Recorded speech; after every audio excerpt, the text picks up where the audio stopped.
Fala galera, Luffy na área pro terceiro vídeo aqui do canal e o intuito desse vídeo hoje é construir um prédio na sua cabeça e com esse prédio eu quero que você construa outros prédios que vão ser perguntas acerca daquilo que a Bíblia tem nos seus pormenores. O que eu quero dizer com isso? A Bíblia ela é tão cheia de curiosidades intertextuais que se você se desapega um pouco do texto para entender o contexto, tanto geográfico, quanto temporal, quanto da fala temporal, cara, você começa a descobrir uma quantidade de riqueza tão absurda que o livro, que tem 66 livros, que é o que a Bíblia tem, ele começa a se tornar algo quase como um universo dentre uma capa e uma sobrecapa, vamos dizer assim. É um livro que é um universo.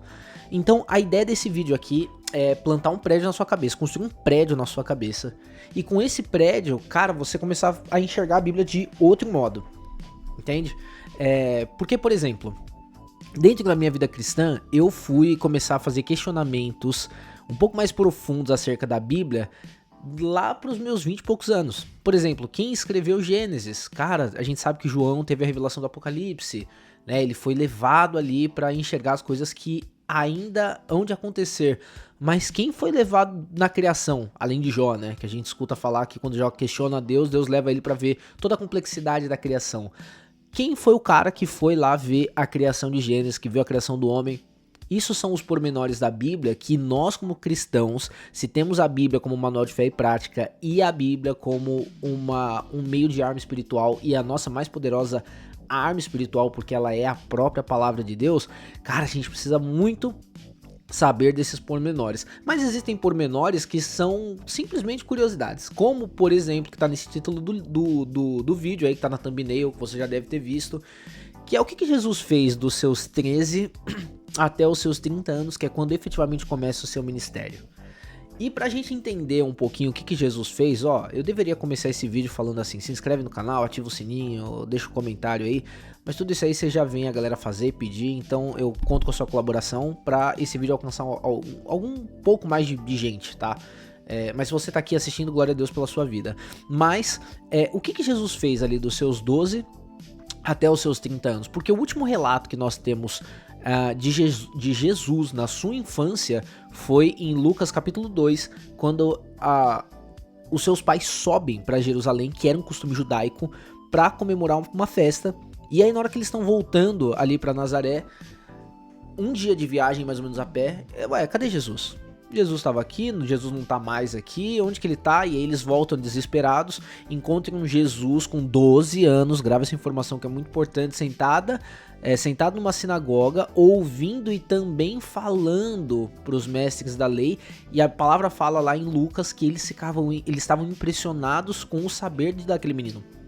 Né? E quando os pais questionam Jesus, por que você fez isso com a gente? Ele fala assim, pô, mas não era meio óbvio que eu estaria na casa do meu pai? Então assim, Jesus ele era uma criança atípica, mas ele era uma criança típica. Ele era uma criança.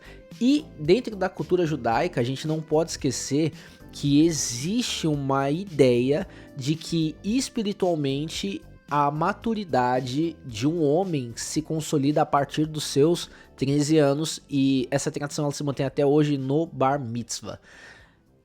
Tá, mas passado isso daí, até os seus 30 anos, quando ele começa o ministério, e 30 anos é muito importante, porque dentro do judaísmo, é com 30 anos que você pode começar a ser considerado um mestre. Então, tudo que Jesus faz é muito estratégico. Eu sei que tem gente que acredita em numerologia, cabala, não sei o que, parará, pororó, Galera, não.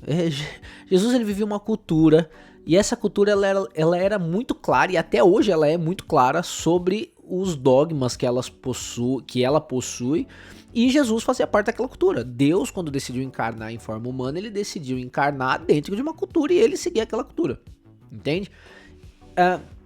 O que Jesus fazia?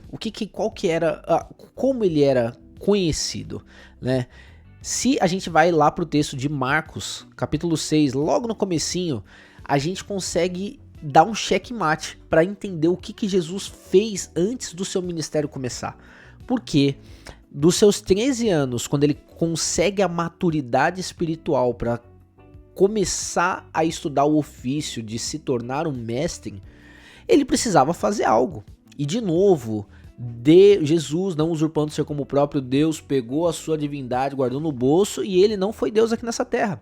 O propósito da vinda de Jesus pra terra foi para mostrar pra mim e pra você e pra todo mundo que tá assistindo esse vídeo que dá pra ser humano, dá pra viver nessa terra em santidade. Cara, Jesus teve as tentações que você teve. Jesus não teve só os 40 dias de tentação quando ele foi levado pelo Espírito ao deserto. Jesus, ele viveu os 33 anos dele nessa terra passando por tribulação. Sabe aquela luta que você tem quando você sai de sua casa? Jesus tinha uma luta parecida. Difícil pensar isso, né? Mas é verdade. Agora, Jesus é a sumidade no que diz respeito a ter conseguido superar essa terra. E é por isso que ele sai como um grande vencedor. É por isso que ele tem direito a pegar a chave do inferno. É por isso que ele tem direito sobre a morte. Sabe por que eu e você não temos direito sobre a morte? Porque a gente não consegue ser sumidade como Jesus foi. Entende? Isso é muito maluco. Isso é muito doido. Mas... E é mais doido ainda quando você ouve Jesus falar assim: cara, obras maiores vocês fariam. Obras maiores vocês hão de fazer. E eu penso que Jesus, ele fala isso porque ele só teve 3 anos de ministério efetivo. Cara, eu sou um cara nascido e criado na igreja, mas vamos supor que hoje, com 32 anos, meu ministério comece. Eu tenho pelo menos mais 45, 50 anos de vida. Então é o tempo que eu tenho de ministério. Eu posso fazer coisas maiores do que Jesus? Cara, se ele diz que sim, eu posso. Mas o X da questão é, o que Jesus fez durante dos seus 13 aos seus 30 anos? E a resposta é claríssima. Eu quero ler o texto de Marcos capítulo 6 com vocês, porque a gente lê a gente lê a palavra e a gente esquece que às vezes a gente passa rápido o olho e a resposta tá toda ali. Marcos capítulo 6, versículo 1 fala assim: Jesus saiu dali e foi para uma cidade acompanhado de seus discípulos. Quando chegou o sábado, começou a ensinar na sinagoga e muitos dos que ouviram ficaram admirados. De onde vêm essas coisas que ele fala? Perguntaram eles. Que sabedoria é essa que lhe foi dada? E esses milagres que ele faz? Não é este o carpinteiro, filho de Maria, irmão de Tiago, José, Judas e Simão? Não estão conosco aqui as suas irmãs? Ficaram escandalizados por causa disso. Jesus lhes disse: só em sua própria terra, entre os seus parentes e sua própria casa, é que o profeta não tem honra. Versículo 5. E não pode fazer ali nenhum milagre, exceto impor as mãos sobre alguns doentes e curá-los. E ficou admirado com a incredulidade deles. Então Jesus passou a percorrer o povoado, ensinando. Acharam a resposta? Resposta muito fácil ali. É o carpinteiro. Todo mundo sabe que José, pai adotivo de Jesus, era carpinteiro. Galera, Jesus também era carpinteiro. Qual que é a dificuldade de entender isso? Qual que é a dificuldade de entender que Jesus, ele trabalhou como uma pessoa normal durante os seus 13 aos 30 anos? Que ele levou uma vida normal, que ele teve tentações como qualquer pessoa tem numa vida normal. Sabe? A palavra no grego para esse texto, quando fala carpinteiro, na verdade é tecton. Tecton, ele é meio que o equivalente a um pedreiro, na verdade, né? Então Jesus era pedreiro, cara. Jesus, ele era pedreiro. Somente isso. Jesus, ele passou a sua vida trabalhando. Igual você. Se eu fosse fazer uma biografia da sua vida agora, existem partes que elas poderiam ser descartadas porque elas não influenciariam na vida da pessoa que está lendo? Pois é, o evangelho não é uma biografia sobre a vida de Jesus. O evangelho é um ponto de vista acerca do ministério que Jesus teve. Por isso, irmãos, não tem nada descrito dos 13 aos 30 anos de Jesus nos evangelhos de Mateus, Marcos, Lucas e João. Porque ele simplesmente foi um homem, ele passou despercebido, sabe? E aqui eu deixo um ponto de reflexão para todos vocês. Você talvez esteja achando que está passando despercebido, ou você está passando uma temporada que está estando despercebido. Cara, Jesus também passou por isso. Jesus guardou, mas em um momento oportuno e sabiamente, né, seguindo os critérios culturais da sua época, ele se tornou mestre aos 30 anos. Então, assim, eu quero construir alguns prédios na cabeça de vocês. Esse foi um deles, né? Era muito óbvio que a resposta era essa, mas muitas vezes a gente tampa os olhos para lembrar que Jesus, ele era um pedreiro, que Jesus ele era um cara que trabalhava, ele necessitava, existiam recursos. Lembra ali quando ele é perguntado sobre questão de impostos, ele fala, vai lá, dê para César o que é de César, pega lá no peixe a moeda e devolve para César o que é de César. Jesus ele cumpria aquilo que é a lei dos homens também, tá?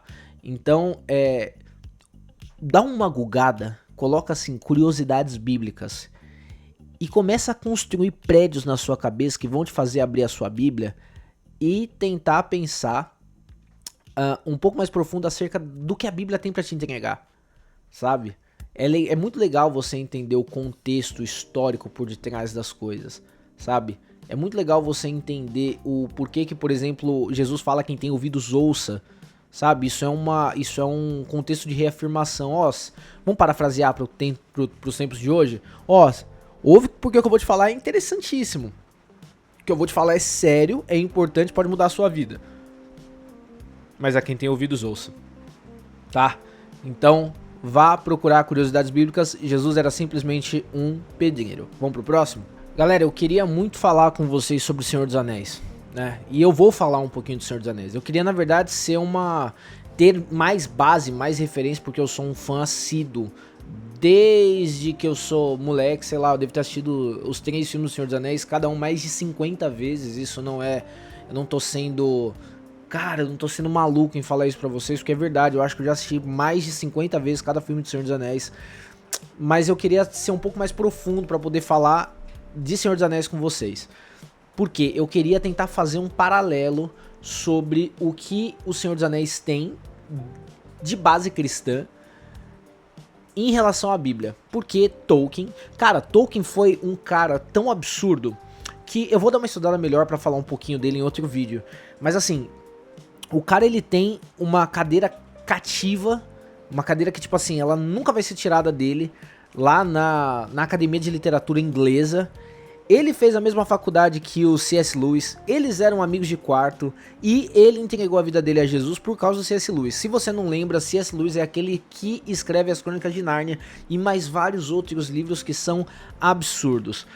Mas por que eu falei que eu queria falar e eu vou falar, eu quero fazer esse paralelo? Porque acabou de acontecer um atentado antissemita lá na Austrália, em Sydney, que 12 pessoas morreram. Isso me deixa um pouco abalado para tentar falar um pouquinho, sabe, sobre o Senhor dos Anéis. Mas eu queria pedir para que você colocasse a vida dessas pessoas em oração, porque o antissemitismo, ele sempre foi uma coisa que... Cara, vamos falar de sociedades milenares?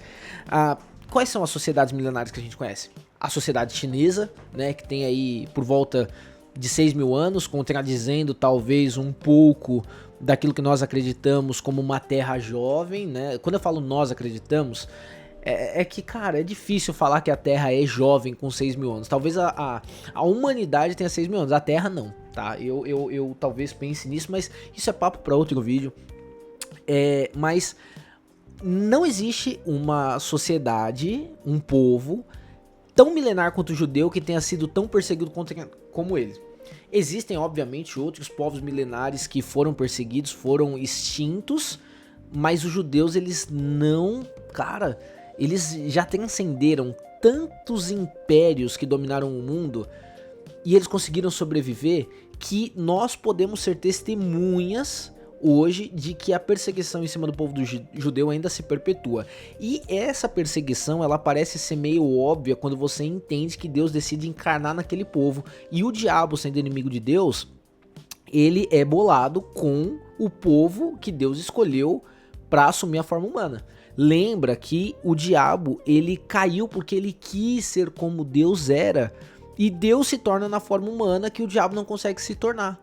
E o homem é a imagem e semelhança de Deus. Cara, é um raciocínio muito lógico. Eu destruo a humanidade como o diabo porque a humanidade é aquilo que eu não consegui ser. E eu tenho um duplo ódio pelo povo judeu porque eles são aquilo que eu não consegui ser e Deus se encarnou em forma humana naquela raça. Então, assim, esse povo, ele é extremamente perseguido e atacado exatamente por quem eles são. É um pouco paradoxal falar isso, porque o diabo ataca todos nós, mas existe um ódio específico do diabo em relação a esse povo, porque esse povo foi o povo que... e se você fala assim, foi o povo judeu que matou Jesus e eles estão pagando pelo... Não. Cara, não pense dessa forma. O povo judeu é um povo amado, escolhido por Deus, é um povo que, assim como qualquer outro, cadece e padece de paz e misericórdia. Entende? Não existe mais diferenciação depois da vinda de Cristo entre os judeus e o resto da humanidade, como havia antigamente, quando aquele povo era escolhido. Nós fomos adotados e fomos enxertados. Jesus, ele é um grande pai e ao mesmo tempo ele é um grande irmão, e como ele é irmão, ele tem direito a herdar, como ele é filho e tem direito a herdar, nos tornando irmãos, nós nos tornamos co-herdeiros com ele. Faz sentido pra vocês? Então, eu só queria fazer esse parênteses gigantesco antes de falar um pouquinho do Senhor dos Anéis e Tolkien, pedindo pra você orar, sabe, pelo povo judeu. O salmista fala que bem-aventurado é aquele que ora pelo povo de Israel, então ore pelo povo de Israel para que paz esteja naquele lugar, tá bom? Agora vamos falar então um pouquinho do Senhor dos Anéis, porque eu queria muito, e eu vou fazer isso com um pouco mais de profundidade, fazer uma similaridade sobre a história do Senhor dos Anéis, a história que o Tolkien bolou, porque o Tolkien ele não só bolou o Senhor dos Anéis, ele bolou todo o universo. Cara, é como se eu dissesse que assim, esse cara é o The One Above All do Senhor dos Anéis, ele é um acima de todos do Senhor dos Anéis, ele criou raças, ele criou povos, ele criou línguas, ele criou genealogias, esse cara criou coisa pá de Deus, sabe? Então eu queria ter um pouco mais de profundidade pra falar deles, mas o que eu posso falar adiantando do pouco que eu sei, o que eu conheço do Senhor dos Anéis? Um anel para todos governar. O anel é o símbolo de pecado e iniquidade, sabe? O anel é aquele que é o tentador, é aquele que é o irresistível, é aquele que ele transforma a pessoa quando ele é colocado. É isso que o pecado é isso que o pecado sugere pra você. O pecado te sugere enxergar coisas que no plano material você não vai conseguir fazer. Frodo, ele é a improbabilidade da salvação, porque no universo do Senhor dos Anéis você tem elfos, humanos, você tem orcs, trolls, anões, você tem várias raças que são extremamente diferentes da raça humana, que poderiam ser usados, mas o mais improvável, se você lembra do filme da Sociedade do Anel, quando eles estão reunidos ali em volta daquela mesa e eles vão discutir sobre quem vai levar o anel, eles falam assim, cara, deixa o Frodo levar. E aí começa aquela discussão, mas o Frodo, ele é um hobbit. O hobbit, ele não tem capacidade armamentista, ele não sabe manejar uma arma e tal. É o improvável, né, destruindo o mal. Isaías 53 fala que ele era sem formosura, sem beleza, dele não víamos glória, reputávamos por aflito, oprimido e esquecido por Deus. Esse era o Hobbit. Era o cara que foi abandonado, tá? Então, cara, eu acho que tem mais um monte de ponto que dá pra falar aí, mas eu queria falar sobre isso. E pra fechar a parte de cultura pop, jogue Zelda. Se você é uma pessoa que gosta de RPG, eu sei que muita gente que me assiste deve ter um Play 5, deve ter, sei lá, Xbox, jogando no computador. Jogue Zelda, Breath of the Wild e Tears of the Kingdom, tá? Por que eu quis fazer colocar ali como tópico de cultura pop Senhor dos Anéis e Zelda? Porque Zelda é a materialização subjetiva do que é o Senhor dos Anéis. Sabe? Se você gosta de Senhor dos Anéis, eu tenho certeza absoluta que você vai gostar de Zelda, Breath of the Wild e Tears of the Kingdom, que são dois jogos diferentes, né? Um é a continuação do outro. O Tolkien, ele foi o cara que geminou essa questão da cultura medieval. O cara lutou na Primeira Guerra Mundial. Dá pra acreditar nisso? O cara falava, se não me engano, mais de 6 idiomas. Rapaziada, eu encerro o vídeo por aqui, porque tenho 2 bebês pra cuidar e hoje é domingo, tá bom? Deus abençoe, se inscreve aí no canal, ativa o sininho, encaminha esse vídeo pra mais gente. Tô muito feliz. Cara, o primeiro vídeo agora deve estar com umas 160 visualizações, porque eu tô conseguindo transmitir a minha ideia pra 160 pessoas. Isso é incrível. Não é 1 milhão de visualizações, não interessa. Eu tô muito feliz. tá bom? Gente, é isso. Um beijão. Até o próximo vídeo. Tchau.